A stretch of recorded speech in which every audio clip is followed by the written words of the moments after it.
Good morning and welcome back to my channel. आज हम शुरू कर रहे हैं lecture number 90 bio section of NEET 2026 lecture series. आज हम एक न्यू चैप्टर शुरू करेंगे, photosynthesis in higher plants. So देखिए, अब तक हमने कितने चैप्टर्स कर लिए हैं? 1, 2, 3, 4, 5, 6, 7, 8, 9, 10, 11, 12 and this is the 13th chapter. ये सारे चैप्टर्स मैंने अलग अलग सेक्शंस में कंप्लीट किए हैं, तो हर चैप्टर आपको सेक्शन वाइज मिलेगा। इंडिविजुअल चैप्टर के ऊपर प्लेलिस्ट है। ओके, इस तरह से आप चेक कर सकते हैं। सो मॉर्फोलॉजी एंड एनाटमी मैंने कंबाइन करके एक ही वीडियो लेक्चर बनाए हैं। And today we are starting with lecture number 90। ये सारे वीडियोस एक अलग से एक सिंगल प्लेलिस्ट में भी अवेलेबल हैं, NEET 2026 notes and lecture video. So आज का टाइटल है experimental proofs for photosynthesis. So देखिए, अब तक आपने क्लास 10 तक ऐसे पढ़ा था, एक single step reaction 6CO2 plus 6H2O gives C6H12O6 plus 6O2। Okay, तो इट लुक्स लाइक कि एक सिंगल स्टेप में ये रिएक्शन हो जाता है, बट इन रियलिटी ये मल्टीपल स्टेप्स में होता है एंड टू डिफरेंट फेजेस में होता है, जिसे हम light reaction and dark reaction of photosynthesis कहेंगे। तो एनटीए सिलेबस को मैंने 4 अलग अलग सेक्शंस में डिवाइड किया है, तो 4 वीडियोस बनेंगे इस चैप्टर के। आज हम इस टॉपिक पे डिस्कस करेंगे, आपको एक ओवरव्यू मिलेगा एंड एक्सपेरिमेंटली साइंटिस्ट ने किस तरह से कंट्रीब्यूट किया in deciphering the steps of photosynthesis. So photosynthesis की बात हो रही है तो ऑटोट्रॉफ एंड हेटरोट्रॉफ ये क्लासिफिकेशन हम सबसे पहले करते हैं। Green plants make or rather synthesize the food they need through photosynthesis and therefore they are called autotrophs. So cyanobacteria ये autotroph of kingdom Monera है and diatoms and dinoflagellates ये दोनों protista हैं, दोनों autotrophic हैं. Okay, they are photosynthetic. So you can call them autotrophs of kingdom protista and all the plants. So ये सब autotroph की categories में आएंगे. ओके, अब याद रखना, diatoms are chief producers in oceans and all other organisms that depend on green plants for food are categorised as heterotrophs. Photosynthesis is a physico-chemical process. So laws of physics and laws of chemistry both are applicable and you can demonstrate photosynthesis in cell-free system. So physico-chemical process, it uses light energy and drive synthesis of organic compounds. So आप कह सकते हैं कि all living forms on earth depend on sunlight for energy. Why is photosynthesis important? इससे हमें खाना मिलता है and ऑक्सीजन भी मिलता है, दोनों ही important हैं। अब बात करते हैं एक्सपेरिमेंटल प्रूफ्स की, जो मेन कंटेंट है इस वीडियो का। सो सबसे पहला proof, photosynthesis occur in green parts of the plant. इस एक्सपेरिमेंट के लिए वेरीगेटेड लीव्स यूज़ की जाती हैं, जो ऐसे पैची लीव्स होती हैं, कुछ एरिया वाइट कुछ एरिया ग्रीन। ओके, वो है वेरीगेटेड लीफ। अगर ये लीफ अवेलेबल नहीं है तो जो रेगुलर लीफ है उसको पार्शली कवर कीजिए with black paper and then expose to light. So जो एक्सपोज्ड एरिया है वहाँ पर प्रेजेंस ऑफ स्टार्च होगा एंड उसे एक्सपेरिमेंटली प्रूव करने के लिए आप आयोडीन से उसे ट्रीट कीजिए। तो आयोडीन एंड स्टार्च दोनों मिलके dark coloured violet coloured compound बनाते हैं। ओके, तो इस तरह से आप प्रूव कर सकते हैं कि the green part of the plant it is involve in photosynthesis. Next is CO2 is needed for photosynthesis. इसके लिए ये भी आपने 10th में पढ़ा है, पोटेशियम हाइड्रोक्साइड। इसकी क्या प्रॉपर्टी होती है? ये कार्बन डाइऑक्साइड को एब्जॉर्ब कर लेता है। सो इस एक्सपेरिमेंट में बेसिकली ये जो लीफ है, ओके, तो 1/2 of the leaf is inside a test tube जिसमें KOOH है। अब KOOH will trap carbon dioxide CO2, right. तो इस पोर्शन को CO2 अवेलेबल ही नहीं होगा तो यहाँ पर स्टार्च प्रोडक्शन नहीं होगा। The other half which is expose to air, यहाँ पर स्टार्च प्रोडक्शन होगा। तो आयोडीन टेस्ट यहाँ पर पॉजिटिव मिलेगा आपको एंड यहाँ पर negative. Okay, so this is the proof that CO2 is required. Oxygen is released during photosynthesis. So this experiment was done by Joseph Priestley. So इसमें sealed bell jar use किया गया है, candle and mint plant experiment. तो only candle रहेगा तो after some time, okay, क्योंकि ये sealed bell jar है, अंदर सारा ऑक्सीजन कंज्यूम हो जाएगा तो ये एक्सटिंग्विश हो जाएगी, फ्लेम इसकी बुझ जाएगी आफ्टर सम टाइम। अगर किसी एनिमल को भी रखा, यहाँ पर माउस को, तो वो भी लैक ऑफ ऑक्सीजन से सफोकेट हो जाएगा आफ्टर सम टाइम। बट अगर इसी जार के अंदर एक प्लांट भी है तो प्लांट CO2 कंज्यूम करेगा एंड ऑक्सीजन रिलीज करेगा, एंड ऑक्सीजन को कंज्यूम करके एनिमल एंड कैंडल दोनों सर्वाइव करेंगे, राइट। तो ये एक साइकिल इनकी रहेगी एंड ये कंटिन्यू एक दूसरे को म्यूचुअली बेनिफिट करेंगे। तो ये एक्सपेरिमेंट किया था जोसेफ प्रेस्ले ने। So he concluded that a burning candle or animal that breathe the air damage the air. तो देखिए बात हो रही है 1700 उस टाइम की, तो ऑक्सीजन भी तब तक डिस्कवर नहीं हुआ था, इसीलिए इस तरह से डिस्क्राइब किया गया है, डैमेज द एयर।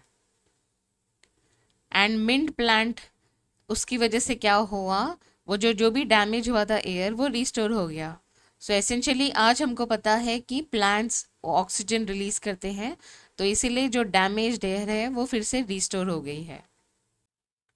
सो इस पे एक सवाल उठता है कि अंदर जो कैंडल है वो आप इतना टाइम तक कैसे, कैंडल भी तो बुझ जाएगी, अपने आप ही बुझ जाएगी, क्योंकि उसका जो मोम है वो ही ख़त्म हो जाएगा, वैक्स पोर्शन ही ख़त्म हो जाएगा। तो इसका आंसर ये है कि अंदर आप मल्टीपल कैंडल रख सकते हैं एंड कैंडल को जलाने के लिए या तो आप मैग्नीफाइंग ग्लास यूज़ कर सकते हैं, focus sunlight on the wick to create a hot spot that ignites it, okay, जो हम कॉन्वेक्स लेंसेज में हमने पढ़ा है।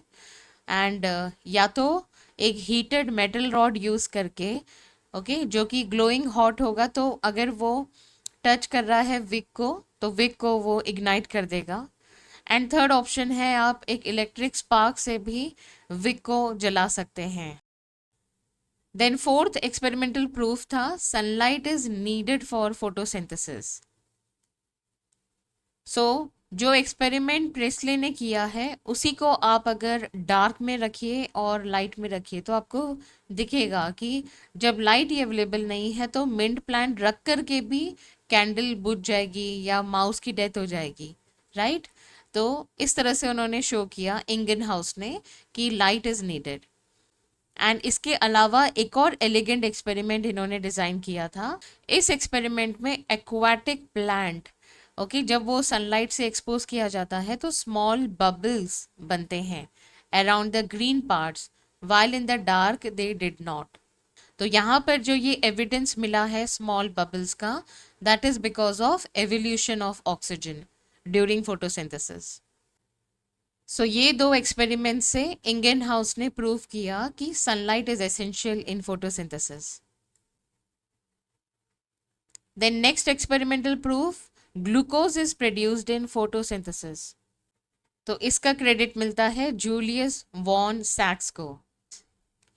So Julius von Sack provided evidence for production of glucose when plants grow. And specifically इन्होंने photosynthesis को relate किया, okay, with chlorophyll or the chloroplast organelle of the plant cells. So ये part हम तब पढ़ेंगे जब Calvin cycle and C4 pathway ये दोनों हम पढ़ेंगे। तो जो स्ट्रोमा रीजन होता है क्लोरोप्लास्ट का, वहाँ पर ग्लूकोज का प्रोडक्शन होता है। Then next, blue and red region of sunlight is useful in photosynthesis. So sunlight में 7 colors हैं, तो all 7 colors are not used. Blue and red region of sunlight is used. ये एक्सपेरिमेंट किया था Engelmann ने TW Engelmann. तो इन्होंने पहले स्प्लिट किया सनलाइट को using prism, okay, and then spectral components को एक्सपोज किया ग्रीन एल्गे जिसका नाम है क्लैडोफोरा। अब ये जो एल्गी था it was placed in a suspension of aerobic bacteria. So aerobic bacteria oxygen पे डिपेंडेंट होंगे एंड ऑक्सीजन फोटोसिंथेसिस का बाई प्रोडक्ट है। तो जहाँ पर क्लैडोफोरा होगा वहाँ पर ऑक्सीजन रिलीज होगी, तो ऑब्वियसली जो एरोबिक बैक्टीरिया हैं वो उसके आसपास एक्यूमुलेट होंगे, ओके। तो एक्यूमुलेशन ऑफ एरोबिक बैक्टीरिया वो इंडिकेट करेगा साइट ऑफ ऑक्सीजन एवोल्यूशन। तो इसे आप इमेजिन कीजिए, ये प्रिज्म है, इसने सनलाइट को स्प्लिट किया इनटू 7 डिफरेंट वेवलेंथ्स। तो अगर एक्सपेरिमेंटल सेटअप कुछ ऐसा हो कि यहाँ पर हम ऐसे अरेंज करें suspension of bacteria, aerobic bacteria, उसमें क्लैडोफोरा भी है, तो क्लैडोफोरा इस रीजन में एक्यूमुलेट होगा, ब्लू रीजन में एंड रेड रीजन में। एंड क्लैडोफोरा फोटोसिंथेसिस करेगा, उसका बाई प्रोडक्ट ऑक्सीजन होता है, ऑक्सीजन रिलीज होगी तो एरोबिक बैक्टीरिया भी इसके आसपास एक्यूमुलेट हो जाएंगे इस तरह से, ओके। सो इसमें ये पॉइंट इंपॉर्टेंट है, the first action spectrum of photosynthesis was दस डिस्क्राइब्ड। सो जो स्पेक्ट्रम है, जो 7 डिफरेंट कलर्स हैं, उसमें से जो इंपॉर्टेंट वेवलेंथ्स हैं वो इस रीजन में, ब्लू रीजन में, यहाँ पर देखिए जो ब्लू एंड रेड रीजन है वो इंडिकेट कर रहा है chlorophyll a and chlorophyll b के एब्जॉर्प्शन स्पेक्ट्रा, एंड वहीं पर ही रेट ऑफ फोटोसिंथेसिस भी हाई है, ओके। सो एक एम्पेरिकल इक्वेशन डिजाइन किया गया, CO2 plus H2O in the presence of light produced CH2O. So this represents carbohydrate, okay, and oxygen is released. अब final experimental proof है, hydrogen source is oxidize to fix carbon.